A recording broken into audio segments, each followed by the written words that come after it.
Hi there. Welcome to Grow Your Movement Freedom. I'm Violet van Hees. I'm glad you're here. Today we're going to look at the shoulder. And I've got my friend Max here to help us out with this. We're going to look at anatomy and biomechanics. And I love this stuff.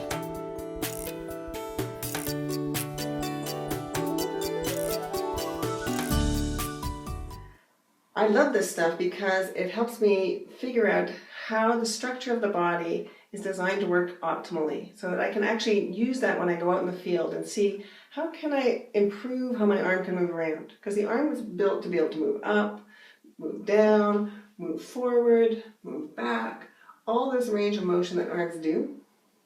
And if I understand how it's built, then I can do more of what it's really designed to do with ease and with strength, both at the same time. So let's have a look. So the whole arm joint is really made up of three major bones here. You've got the collarbone along the front. That's the only place that your whole arm yoke, this whole section here, shoulder joint, attaches to the sternum or the main part of your skeleton. Then on the back you've got the shoulder blade, which is a really weird muscle or bone, weird looking bone there. It has a long crest that comes along the top here, and it makes a roof with the collarbone right there. So your collarbone comes together with the scapula or the shoulder blade right there, and you can see that there's a space underneath there. And then under that space is where you actually get the joint, the shoulder joint that's in there, that your arm bone sits in. So that's the little cup or little dish that your shoulder movement comes from. It sits right in there, and your arm bone sits in that cup right there. So what's interesting is that that cup is really shallow. It's shallow so your arm can have lots of movement, but it means that it's not real stable. So the way that it gets more stability is that there's a little rim that builds up around some slightly harder tissue that's around that, like a little ring that goes around that. And then your arm bone is held in this shallow socket by the rotator cuff muscles. You might have heard of rotator cuff muscles. They get hurt fairly frequently. And they get hurt if they're asked to do a job that's too big. So part of what happens is the job of the rotator cuff is simply to hold this bone in that socket. It's not to actually move the arm around as the big movers. It's the big muscles over top, like your deltoid muscles from the shoulders, pectoralis muscles from the chest, a bunch of different back muscles that help the arm bone actually have its strength to move. So what you want to make sure happens is that the arm bone gets to sit in that socket and that the socket moves around kind of like a chair underneath the arm bone. So if you think of the shoulder blade as being a chair, then you can move the shoulder blade and like a chair with the arm. So if the arm goes forward, shoulder blade would go forward. If the arm comes back, shoulder blade comes more towards the spine. And if the arm goes up, the shoulder blade is going to have to go down to sit in it. Can you see that? So that the chair stays underneath the head of this bone. One of the problems that we run into is that a lot of us have our shoulder blades go forward and stay there. They kind of get stuck up there. And then when your arm goes up, can you see that it sits not in a bony chair anymore? Now it's sitting in tissue.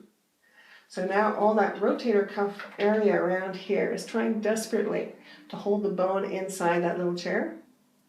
But it doesn't have the chair itself to sit on. It's kind of like you're falling out of your chair and you got some straps that are trying to hold you into it, right? A lot stronger if you actually sit in the chair. So ideally your shoulder blade is going to move down when your arm goes up. The other advantage that works when your shoulder goes down is that these bones here from the collarbone gets to move out of the way. You make room for your arm to lift up.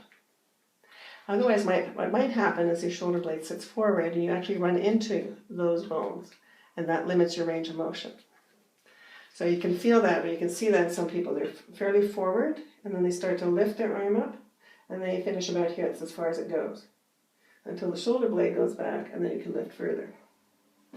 So if you want to play with your range of motion, you want to find out, can you get the shoulder blades helping to move this whole yoke around so that it stays under the arm bone and it stays out of the way as your arm lifts up. So you've got a chair and you've got freedom to move.